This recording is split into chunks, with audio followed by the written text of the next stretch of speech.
عليكم ورحمة الله وبركاته. الحمد لله والصلاة والسلام على رسول الله وعلى آله وصحابه أجمعين. أما بعد فأعوذ بالله من الشيطان الرجيم. يا أيها الناس اتقوا ربكم الذي خلقكم من نفس واحدة وخلق منها زوجها وبث منهما رجالا كثيرا ونساء واتقوا الله الذي تساءلون به والأرحام إن الله كان عليكم رقيبا. எல்லா புகழும் ஏக இறைவனாகிய வல்ல ரஹ்மான் அல்லாஹ் ஒருவனுக்கு. நபிகள் ஸல்லல்லாஹு அலைஹி வஸல்லம் அவர்கள் மீதும் அவர்களின் வாழ்வை பின்பற்றி வாழ்ந்த சத்திய சஹாபாக்கள், நல்லவர்கள், நாதாக்கள், குறிப்பாக இந்த இரவு தொழுகையில் வந்து கலந்து கொண்ட சகோதர சகோதரிகள் அனைவரின் மீதும் அல்லாஹுடைய அன்பும் அருளும் சாந்தியும் சமாதானம் என்றென்றும் நின்றும் நிலவட்டுமாக. ரமலானுடைய இந்த தொடர் பயானில் இன்று நாம் பார்க்க இருப்பது இஸ்லாமும் முஸ்லிம்களும் என்ற ஒரு தலைப்பில் அதிகமான மக்கள் இஸ்லாத்தை படியுங்கள், முஸ்லிம்களை பார்க்காதீர்கள் என்று கூறுவார்கள். அப்படி என்றால் என்ன பொருள்? இஸ்லாம் நல்ல சட்டதிட்டங்கள் தான், அதனுடைய சட்டங்கள் அத்தனையும் ஒரு மனிதனுடைய வாழ்க்கைக்கு தேவையானவைகள் தான். ஒரு மனிதன் குற்றம் செய்யாமல் இருப்பதற்கு அந்த இஸ்லாமிய சட்டங்களை பேணினால் அவன் குற்றம் செய்ய மாட்டான். மேலும் ஆன்மீக வழியிலும் அவன் நல்ல முறையிலே நடப்பதற்குண்டான சட்டங்கள் தான் இஸ்லாத்தில் இருக்கின்றது. ஆனால் முஸ்லிம்களை நீங்கள் பார்க்காதீர்கள். முஸ்லிம்கள் அவர்கள் தங்களுடைய இஷ்டத்திற்கு நடக்கக்கூடியவர்களாக இருப்பார்கள், தவறுகள் செய்யக்கூடியவர்களாக இருப்பார்கள். அதை பார்த்து இஸ்லாத்தை நீங்கள் எடை போடாதீர்கள் என்று ஒரு சொல் பழக்கத்தில் இருக்கின்றது. ஆனால் இது ஒரு தவறான ஒரு வார்த்தை தான். ஏனென்றால் 100% ஒட்டுமொத்த முஸ்லிம்களும் தவறு செய்கின்றார்களா? அதைத்தான் அப்படித்தான் அது காட்டும். மனிதர்கள் தவறு செய்யக்கூடியவர்கள் அதுல ஒரு 10% இருப்பாங்க, அல்லது 20% இருப்பார்கள், அல்லது 30% இருப்பார்கள். 40% நல்ல மனிதர்கள் இருப்பார்கள், 50% நல்ல மனிதர்களும் இருப்பார்கள். அப்ப இஸ்லாத்தை முஸ்லிமை பார்க்காது என்ற சொல்ல வார்த்தையை விட முஸ்லிமுடைய வாழ்க்கையும் நீ பார், இஸ்லாத்தையும் பாருங்கள். ஏனென்றால் முஸ்லிம்கள் தங்களுடைய வாழ்க்கையில அவருடைய குடுக்கல் வாங்கல், அவருடைய மார்க்க விஷயங்கள்ல அவர்கள் வணக்க வழிபாடுகள், அதே போன்று வாழ்வியல் சம்பந்தப்பட்டதிலே மக்களுடன் பழகக்கூடிய விஷயங்களில் முஸ்லிம்கள் ஒட்டுமொத்த முஸ்லிம்களுமே தவறு செய்கின்றார்களா என்றால் கிடையாது. அதிகமான முஸ்லிம்கள் நன்னடத்தி உள்ளவர்களாகத்தான் இருக்கின்றார்கள். இது எதனால் இந்த மாதிரி ஒரு வார்த்தை வருது என்று சொன்னால், முஸ்லிம்களில் ஒரு 80% பேர் தொழுகை இல்லாமல் இருக்கின்றார்கள். அதான் காரணம். 20% பேர் தான் தொழுகிறாங்க. இதை வைத்து முஸ்லிம்களே இந்த மாய்த்தான் என்று என்ன செய்யக்கூடாது, எடை போட்டு விடக்கூடாது. நேர்மையாக நடக்கக்கூடிய முஸ்லிம்கள் எத்தனையோ பேர்கள் இருக்கின்றார்கள், நிறைய அதிகமானவர்கள் இருக்கின்றார்கள். அதை இன்ஷா அல்லாஹ் ஒவ்வொன்றாக நாம் பார்த்து வருவோம். அதில் முதலாவதாக வட்டியை எடுத்துக்கொள்வோம். ஒட்டுமொத்த முஸ்லிம்களும் வட்டி தொழிலை செய்கின்றார்களா அல்லது வட்டிக்கு வாங்குகின்றார்களா என்றால் கிடையாது. சில முஸ்லிம்கள் என்ன செய்கின்றார்கள், வட்டிக்கு வாங்குகின்றார்கள். வட்டிக்கு சில அதை விட குறைவான மக்கள் வட்டிக்கு கொடுக்கின்றார்கள். ஒரு ஊர்ல ஒரு 1000 பேர் இருக்கிறார்கள் என்று சொன்னால் ஒரு 4 பேர் வட்டி கொடுக்கிறது, அவ்வளவுதான் இருப்பாங்க. காரணம் என்ன? ஏன் வட்டி கொடுப்போம், மற்றவர்கள்லாம் ஏன் வட்டி கொடுப்பதில்லை? அவர்களுக்கு அந்த இரையச்சம் ஒன்று இருக்கின்றது. அவருடைய மார்க்கம் அதை தடுக்கின்றது. வட்டிக்கு கொடுக்க கூடாது, அது மிகப்பெரிய பாவம், அந்த பாவத்தை செய்யக்கூடாது, அந்த குடும்பமே அழிஞ்சு போயிடும் அப்படிங்கிற நம்பிக்கை முஸ்லிம்களிடத்தில் இருப்பதனால்தான் அதிகமான மக்கள் என்ன செய்யல, வட்டிக்கு கொடுப்பதில்லை. ஆனால் மற்றவர்கள் அப்படி இல்லை, அவங்களுக்கு என்ற எந்த கட்டுப்பாடும் இல்லை. வட்டிக்கு கொடுக்க கூடாது, வட்டிக்கு வாங்கக்கூடாது என்ற எந்த கட்டுப்பாடும் இல்லை. அதிகமான மக்கள் வட்டிக்கு கொடுக்கக்கூடிய மக்களாக முஸ்லிம் அல்லாதவர்கள் இருக்கின்றார்கள். முஸ்லிம் அல்லாதவர்கள் அதிகமான மக்கள், ஏன்னா அவங்களுக்கு கட்டுப்பாடு இல்லை. கொடுக்க கூடாது, கொடுத்தாலும் தண்டனை இருக்குது, இந்த உலகத்திலும் தண்டனை இருக்குது, மறுமையிலும் அவர்களுக்கு தண்டனை இருக்கின்றது அப்படிங்கிறதெல்லாம் அவர்களுக்கு கிடையாது. அதை பற்றி அவர்கள் சிந்திக்க மாட்டார்கள். மறுமை என்று ஒன்று இல்லை என்றுதானே நம்பிக்கையில் அவர்கள் இருக்கின்றார்கள். ஆகையினால் வட்டிக்கு கொடுக்கக்கூடியவர்களை நீங்கள் எடுத்து பார்த்தால் மிக குறைவான மக்கள் தான் இஸ்லாமிய சமூகத்திலே இருக்கின்றார்கள். அப்ப முஸ்லிம்களை பாருங்கள், அதிகமான முஸ்லிம்களை பாருங்கள். தவறு செய்யக்கூடிய ஒரு சிலவர் இருப்பாங்க, அவர்களை நீங்கள் பார்க்க கூடாது. அதிகமான முஸ்லிம்கள் எப்படி தங்களுடைய வாழ்க்கையை அமைத்திருக்கின்றார்கள்? வட்டிக்கு கொடுக்காமல் வாழக்கூடிய முஸ்லிம்கள் தான் அதிகமாக இருக்கின்றார்கள். அதை போன்று வட்டிக்கு வாங்கக்கூடிய முஸ்லிம்கள் அதுவும் குறைவுதான். ஏன்? அவர்களுக்கு பயம் இருக்குது. வட்டிக்கு வாங்கினா நம்ம மாட்டிக்கிடுவோம், நாளைக்கு அல்லாட்ட மாட்டுவோம் அப்படிங்கிற பயம் அவருடைய உள்ளத்துல இருப்பதனால் சிலர்கள் என்ன செய்கின்றார்கள்? குறைவான மக்கள் தான் வட்டிக்கு வாங்கக்கூடியவர்களாக இருக்கின்றார்கள். அதிகமான மக்கள், அதிகமான முஸ்லிம்கள் வட்டிக்கு வாங்குவதில்லை. நீங்க சாதாரணமா நீ எடுத்து பார்க்கலாம். அதற்குண்டான காரணத்தையும் இன்ஷா அல்லாஹ் நான் விளக்குகின்றேன். ஆனால் முஸ்லிம் அல்லாத சமூகத்தை நீங்கள் எடுத்து பார்த்தால் 99 பேர் அதுல இருப்பாங்க. ஏன்? அது கட்டுப்பாடு இல்லை அவங்களுக்கு. வட்டி வாங்கக்கூடாது, வட்டி கொடுக்கக்கூடாது, கொடுக்கறத கூட சில கம்மியா இருப்பாங்க. ஆனால் வாங்குறதுல அவங்களுக்கு எந்த தடையும் இல்லை. எல்லா தொழில்கள்லையும் அவங்க என்ன செஞ்சிருப்பாங்க? வட்டியை முதலீடாக வச்சிருப்பாங்க. ஒரு ஜவுளி கடை வச்சிருந்தாலும் சரி, நம்ம பாக்குறதுக்கு பெரிய ஜவுளி கடையா இருக்கும், பெரிய கார்பரேட் கம்பெனி மாதிரி தெரியும். இங்க 4 கடை இருக்கும், தமிழ்நாட்டுல சென்னையில ஒரு 4 கடை இருக்கும், திண்டுக்கல்ல ஒரு கடை இருக்கும், இப்படி பிரான்ச்சுகள் நிறைய இருக்கும். எல்லாம் எதுல சொன்னால் வட்டிக்கு தான் போட்டுக்கிட்டு இருப்பாங்க, வட்டியை வசூல் பண்ணிக்கிட்டு இருப்பாங்க. அந்தந்த தகுதிக்கு தகுந்த மாதிரி சின்ன கடை வச்சிருக்கிறவன் அன்னாடு 1000 ரூபாய் கொடுத்து வாங்கிட்டு இருப்பேன். பெரிய கடை வச்சிருக்கிறவன் 10,000 ரூபாய் கொடுப்பானுங்க. இந்த பெரிய பெரிய கடைகளுக்கு பாத்தீங்களா ஒரு நாளைக்கு பல லட்சம் ரூபாய் அங்க புரண்டுகிட்டு இருக்கும். வட்டிக்கு வசூல் பண்ண வர்றவன் டெய்லி வந்துகிட்டு இருப்பானுங்க. அப்ப அந்த மாதிரி வட்டிக்கு வாங்குவதோ கொடுப்பதோ வாங்கக்கூடிய மக்களில் 99% மக்கள் அவங்களுக்கு சாதாரணமாக அவர்கள் அந்த வட்டியை வாங்கி கொண்டுதான் இருக்கின்றார்கள். ஆனால் முஸ்லிம்கள் அப்படி கிடையாது. அவர்களுக்கு உள்ளத்திலே ஒரு பயம் இருக்குது, கண்டிப்பா இந்த இதுக்கு அல்லாஹ் நம்மளை தண்டிச்சிருவான் அப்படின்னு. சரி, இதை எதை வச்சு நீங்க சொல்றீங்க முஸ்லீம் எல்லாம் வட்டிக்கு வாங்கல அப்படின்னு? என்றால் அரசாங்கத்துடைய கணக்குல இருக்குது, அரசாங்கத்துடைய கெஜெட்ல எழுதி வச்சிருக்கிறாங்க. அரசாங்கம் என்ன சொல்லுது அப்படின்னு சொன்னால், கரண்ட் அக்கௌண்ட் ஒன்று இருக்குது, அப்புறம் சேவிங் அக்கௌண்ட். இந்த சேவிங் அக்கௌண்ட்ல போட்டாத்தே வட்டி வந்துகிட்டு இருக்கும், வட்டி வந்துகிட்டே இருக்கும். ஆனால் கரண்ட் அக்கௌண்ட்ல போட்டோம்னா தேவையில்லை, இது வட்டி எனக்கு தேவையில்லை என்று பேங்க்ல எழுதி கொடுத்துட்டா வட்டி போட மாட்டாங்க. இதை நிறைய பேர் சரியா தெரியாம என்ன செய்வாங்க, நிர்பந்தமா வட்டிக்கு வாங்க வேண்டியதா இருக்கு, என்ன செய்யறது அப்படின்ட்டு. அப்படியெல்லாம் கிடையாது, கவர்மெண்ட்ல இருக்குது. 2017 உடைய கணக்கு பிரகாரம் முஸ்லிம்கள் வட்டிக்கு வாங்காமல் அந்த வட்டி தொகை பேங்க்ல அப்படியே கிடக்குது. எத்தனை கோடி?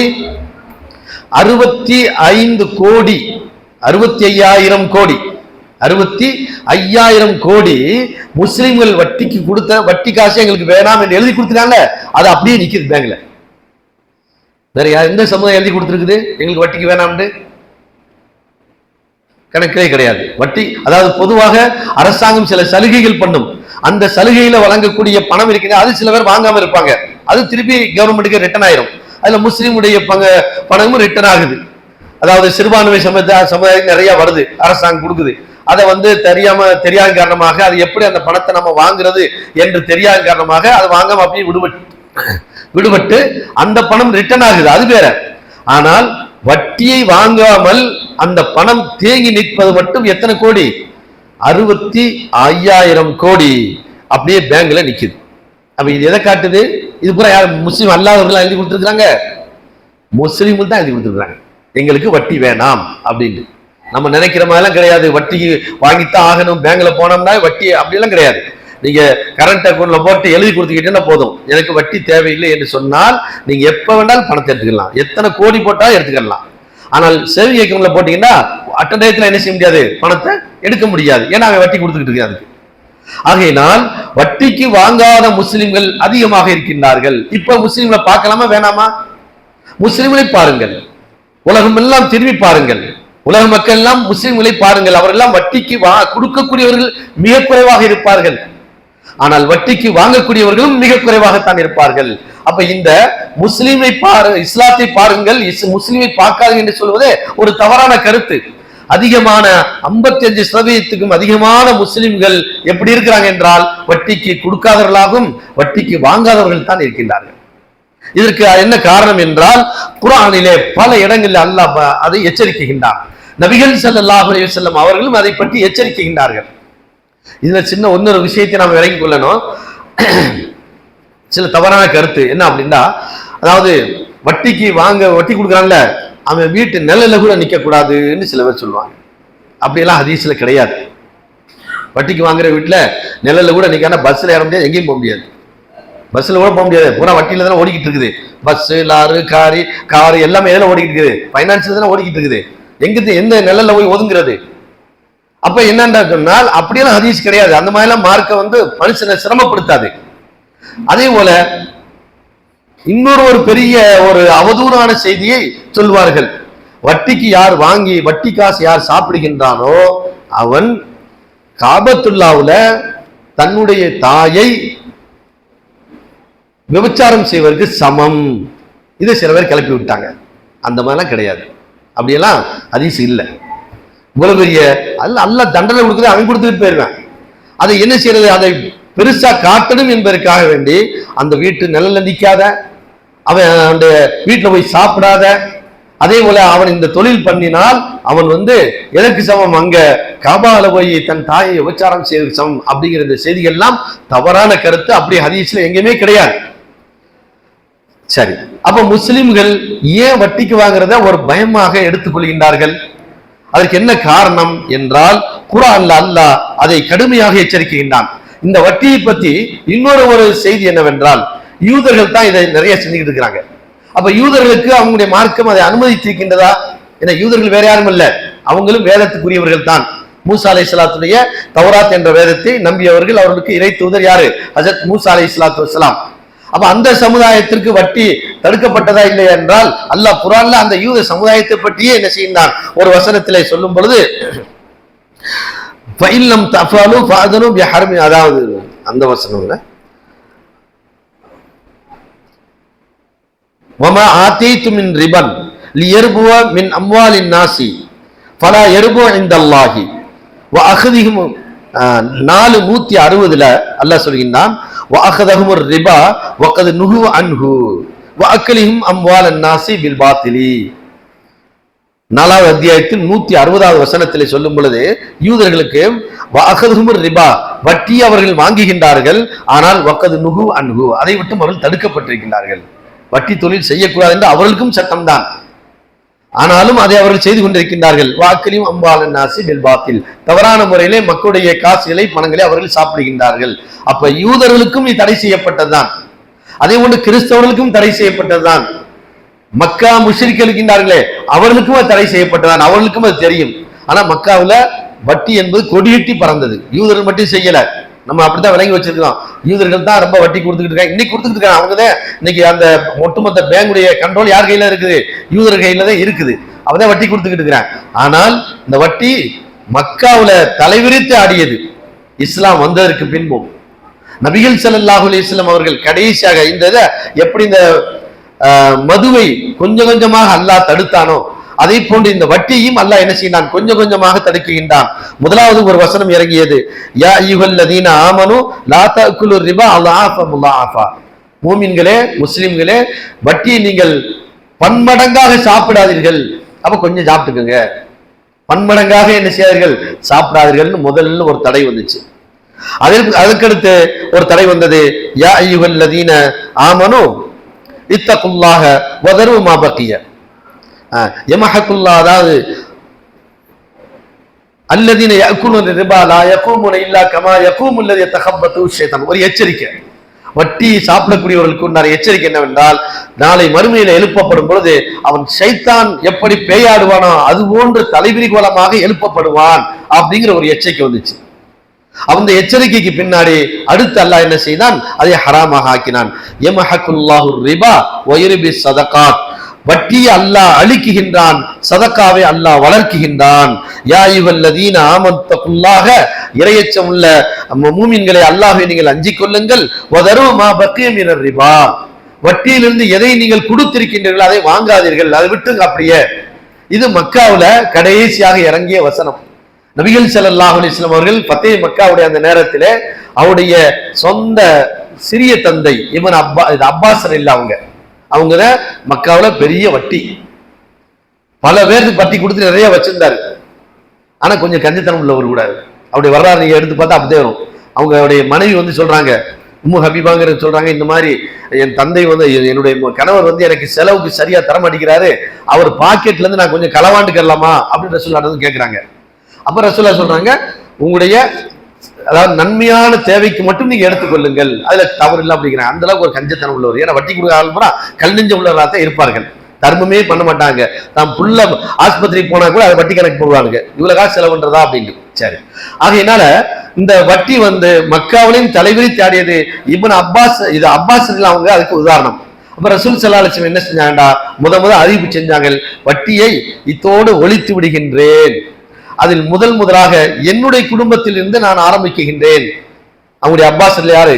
ரசூலுடைய சச்சா சின்னத்தா சொன்னாங்க, அப்பாஸுடைய வட்டியை நான் தள்ளுபடி பண்ணுகின்றேன். அவங்களே சொன்னாங்க, இனிமேல் யாரும் அப்பாஸ்க்கு என்ன செய்யணும், வட்டி கொடுக்க வேண்டாம், முதல்ல மட்டும் நீங்க கொடுத்துருங்க, எவ்வளவு வாங்கியிருக்கீங்களோ அந்த அசலை கொடுத்துருங்க. வதருமா பத்திய மினர் ரிபா, ரிபாவிலிருந்து எது அசலே அதை நீங்கள் அதாவது அசல் எதுவோ அதை கொடுத்து விட்டு மற்றதெல்லாம் நீங்கள் கொடுக்க வேண்டாம் அப்படிங்கிற அந்த வசனம் இறங்கியது. அதற்கடுத்து மிகப்பெரிய எச்சரிக்கை என்னவென்றால், இந்த வட்டி வாங்கக்கூடியவங்க கொடுக்கக்கூடிய முஸ்லிம்கள் வந்து ஒரு பயங்கரமான எச்சரிக்கையான வசனம் என்னவென்றால், ஃபைல்லம் தஃபாலு, இந்த வட்டியை நீங்கள் விடவில்லை என்றால், அது கொடுப்பதா இருந்தாலும் சரி வாங்குவதா இருந்தாலும் சரி. இன்னும் நிறைய பேர் எப்படி நினைச்சிட்டு இருக்காங்க, வட்டிக்கு கொடுக்கறதாங்க பெரியது, வட்டிக்கு வாங்குறது எதை சிரமத்துக்கு வாங்குறோம், ஒரு கஷ்டத்துக்கு வாங்குறோம், என்ன செய்யறது, பிள்ளைய கட்டி கொடுக்கணும், வீடை கட்ட வேண்டியதா இருக்குது, தொழில் செய்ய வேண்டியதா இருக்குது, அப்ப இது கொஞ்சம் கொஞ்சம் அங்கே வட்டிக்கு வாங்கல என்ன செய்யறது, நான் குடும்பத்தை ஓட்டணும்ல என்று சொல்லி அதற்கு என்ன செய்கின்றார்கள், சால்ஜாப் காரணங்கள் கூறிக்கொண்டிருக்கிறார்கள். ஆனால் நபிகள் ஸல்லல்லாஹு அலைஹி வஸல்லம் அவங்க சொன்னாங்க, ஆக்கிலு ரிபா வ மூக்கிலு ரிபா வ காத்திபுகு,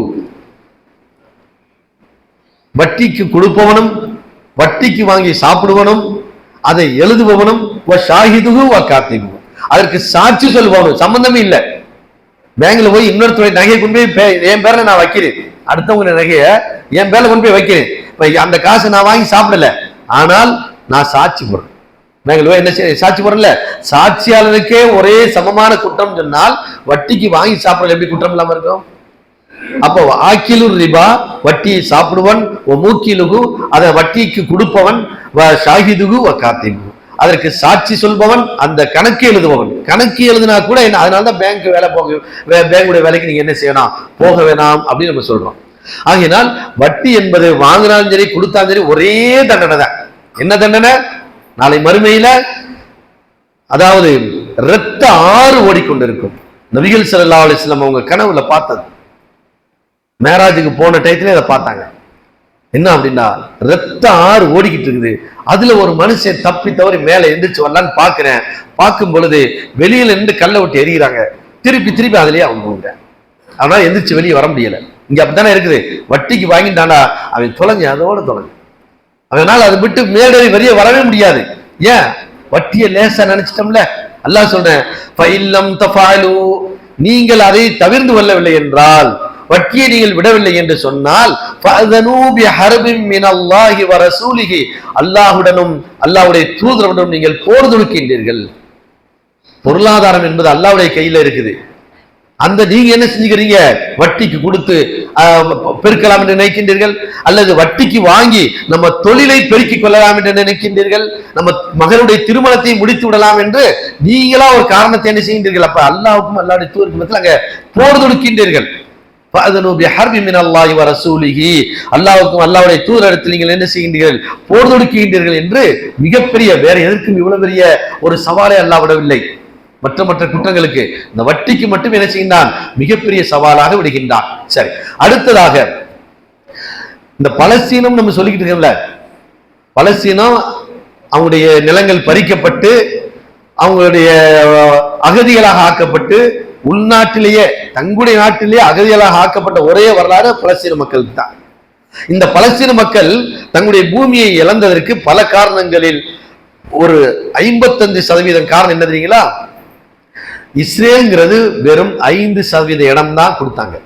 இஸ்ரேலுங்க அந்த இது அதற்கடுத்து என்ன செஞ்சாங்கன்னா காசாவில் இப்ப போர் நடக்கிற இந்த இடமெல்லாம் அவங்களுக்கு கிடையாது, பைத்துல் முகத்தஸ் அவங்களுக்கு கிடையாது, பலஸ்தீனம் எதுவுமே அவங்களுக்கு இல்லை.